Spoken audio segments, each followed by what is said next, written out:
L'auto-préparation. Être prêt à saisir les opportunités lorsqu'elles se présentent dans votre vie. Être prêt pour l'appel de vente qui peut vous rapporter une fortune.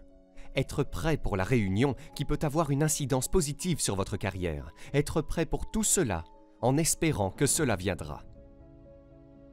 À quoi sert une opportunité si vous n'êtes pas prêt à en profiter? Elle ne sert à rien. Elle ne vous apportera rien. Soyez prêt. Maintenant, voici ce que l'on appelle le test de l'atout de la connaissance de soi.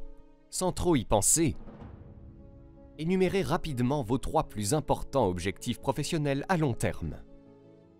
S'agit-il d'un client que vous essayez de signer depuis plusieurs mois? S'agit-il d'une vente importante que vous essayez de réaliser, une promotion? Un partenariat dans le cabinet?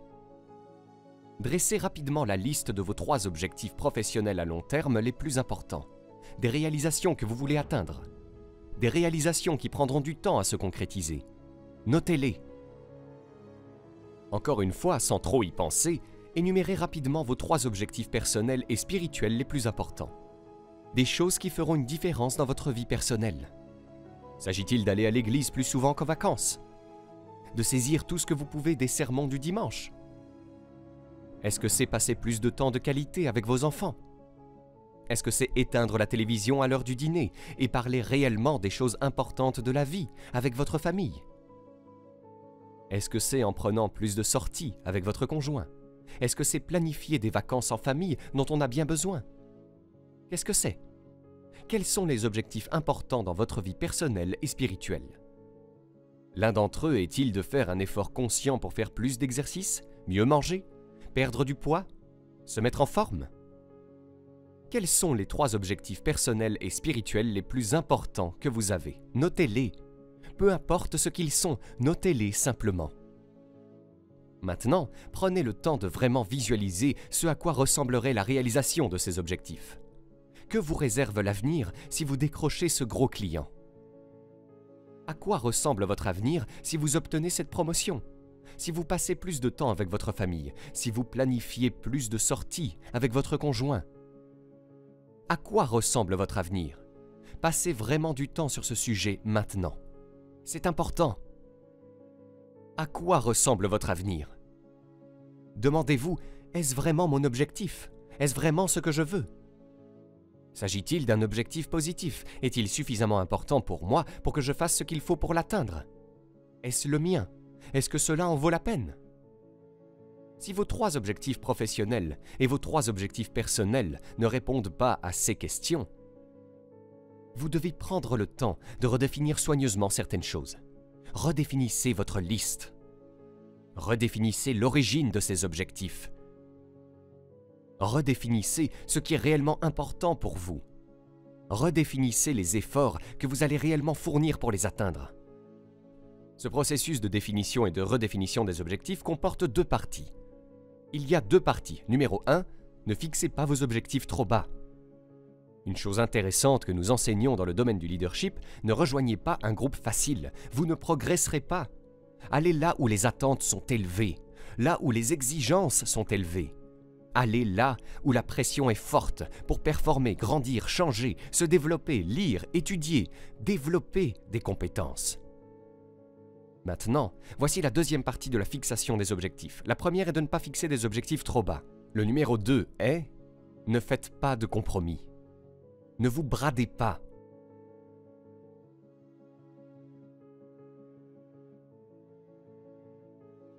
Si j'avais su à l'époque combien cela allait me coûter, je ne l'aurais jamais fait. Mais je ne le savais pas. Ne vous bradez pas. Tout en décrivant les choses que vous voulez dans votre vie professionnelle et personnelle, il est toujours bon de faire une analyse de votre situation actuelle. Par exemple, si votre objectif est d'être financièrement indépendant, exposez clairement votre situation financière actuelle. Écrivez au centime près le montant dont vous disposez. La 2e étape consiste à décrire avec clarté où vous voulez être dans le futur. Par exemple, si votre objectif est d'être millionnaire d'ici la fin de l'année 2023, indiquez que j'aurai $1 million à mon nom d'ici la fin décembre 2023. La 3e et dernière étape consiste à diviser ce grand objectif en petites tâches, qui peuvent être accomplies en quelques jours ou semaines. et à assigner des dates limites à ces tâches. Maintenant, écoutons les avantages de la préparation personnelle de Jim Rohn. Le premier avantage de l'auto-préparation est qu'elle vous fait progresser vers votre objectif. Vous l'avez déjà en tête, vous savez où vous voulez aller. Vous vous y préparez. Vous faites tout ce que vous êtes censé faire. Et en vous préparant à atteindre vos objectifs, vous vous rapprochez de vos objectifs. C'est comme ça que ça marche. Le deuxième avantage majeur de l'auto-préparation est qu'elle nourrit votre ambition. Votre activité nourrit votre ambition.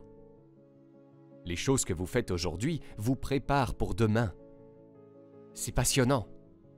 Vous savez que vous vous rapprochez chaque jour davantage. L'ambition doit être maintenue en vie, être maintenue active, doit continuer à aller de l'avant. Sinon, vous ne faites que rêvasser. Vous devez rester actif, continuer à avancer pour que votre ambition puisse vous alimenter, vous motiver, vous amener là où vous voulez être. L'auto-préparation. Les avantages sont les suivants. Numéro 1, elle vous fait avancer vers vos objectifs. Et numéro 2, elle ravive votre ambition. Soyez prêts. Préparez-vous.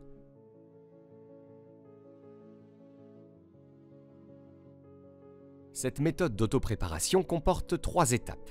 Première étape, réfléchissez soigneusement à l'origine de la prochaine opportunité d'atteindre votre objectif. D'où viendra-t-elle? Viendra-t-elle du réseautage avec vos collègues? Viendra-t-elle de la lecture du dernier livre que vous avez acheté? Le livre qui est encore sur votre étagère et qui attend de vous donner des réponses? Viendra-t-elle du fait que vous prenez le temps d'y réfléchir? Ou viendra-t-elle de la prochaine opportunité qui vous fera avancer? Si vous ne le savez pas, voici ce que vous devez faire. Pour chacun de vos objectifs majeurs, les priorités les plus importantes de votre liste, prenez une feuille de papier séparée, une seule feuille par objectif majeur. Inscrivez votre objectif en haut de la feuille et commencez à énumérer toutes les ressources raisonnables. Notez tous les endroits où vous pourriez trouver la possibilité d'atteindre cet objectif. Et pour chaque ressource, classez-les. Demandez-vous, cette ressource est-elle une valeur sûre? Un bon pari? Une chance égale? Peu probable? Une probabilité élevée? Posez-vous ces questions et classez toutes les ressources que vous avez notées. C'est la première étape. La deuxième étape de cette méthode d'auto-préparation consiste à vous assurer que vous savez ce que vous devez faire pour être prêt à saisir vos opportunités. Commencez par les choses sûres. Déterminez ce que vous devez faire pour être prêt lorsqu'elles se présentent. Décomposez votre préparation en étapes concrètes. Assurez-vous que vous savez exactement ce que vous devez faire pour profiter de l'opportunité lorsqu'elle se présente. Disons que l'une des priorités de votre liste d'objectifs professionnels est d'obtenir ce nouveau client. Allons plus loin et disons que sur votre liste de ressources pour atteindre cet objectif, vous devez déjeuner avec un ami qui se trouve être le mentor du client que vous cherchez. Cet ami est-il une valeur sûre sur votre liste de ressources? Eh bien, disons qu'il l'est. Je veux dire, vous savez que ce type est une source de conseils formidable pour le client que vous voulez. Le client que vous voulez écoute vraiment les opinions et les conseils de votre ami. Donc tu te prépares à déjeuner avec ton ami. Que faites-vous? Vous devez vous assurer que vous êtes au courant de toutes les connaissances et données du secteur qui impressionneront votre ami. Faites-lui comprendre qu'il connaît quelqu'un qui pourrait bénéficier de vos connaissances, de votre vitalité, de votre esprit et de votre expérience. Impressionnez-le. Impressionnez-le tellement qu'il retournera vers son ami, le client que vous recherchez, et dira à votre client potentiel qu'il doit faire affaire avec vous. Passez en revue toute votre liste d'objectifs et de ressources et classez-les. Décomposez chaque ressource en étapes concrètes de préparation. Commencez par travailler sur les valeurs sûres, puis descendez dans la hiérarchie. Les projets à long terme se présenteront de temps en temps, mais commencez par les ressources qui vous serviront le mieux maintenant. Préparez-vous à saisir les opportunités avant qu'elles ne se présentent à vous. La troisième étape de la méthode d'auto-préparation consiste à faire tout ce qui est en votre pouvoir pour rendre chaque opportunité plus probable. Après avoir déterminé ce que vous devez faire pour vous préparer, après avoir déterminé cela, voyez ce que vous pouvez faire pour accélérer le processus. Que pouvez-vous faire pour augmenter la probabilité de cette opportunité? Revoyez-le, revoyez-le et revoyez-le encore. Pendant que vous vous efforcez de rendre les opportunités plus probables, vous devez également penser aux obstacles auxquels vous pourriez être confrontés. Dressez une liste de ces obstacles, tant externes qu'internes. Vous pourriez conclure que les obstacles à la poursuite de vos objectifs sont surtout internes, comme le manque de confiance, le manque de discipline ou la peur de l'échec. Soyez donc honnête avec vous-même, dressez la liste de tous les obstacles et travaillez sur vous-même pour les réduire ou les éviter. Le deuxième point consiste à pratiquer ce que l'on appelle la réflexion sur le pire résultat possible. Pour ce faire, posez-vous la question suivante. Quelle est la pire chose qui pourrait arriver pendant que vous travaillez à votre objectif? Demandez-vous continuellement quelles sont les pires choses qui pourraient arriver et ensuite protégez-vous contre elles.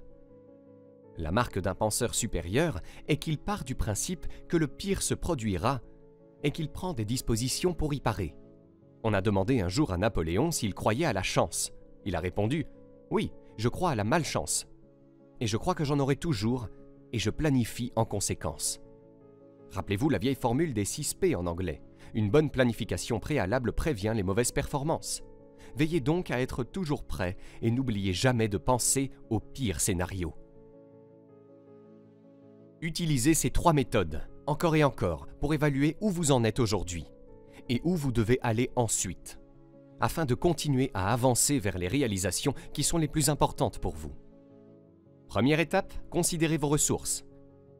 Deuxième étape, déterminez ce que vous devez faire pour être prêt. Troisième étape, saisir les opportunités.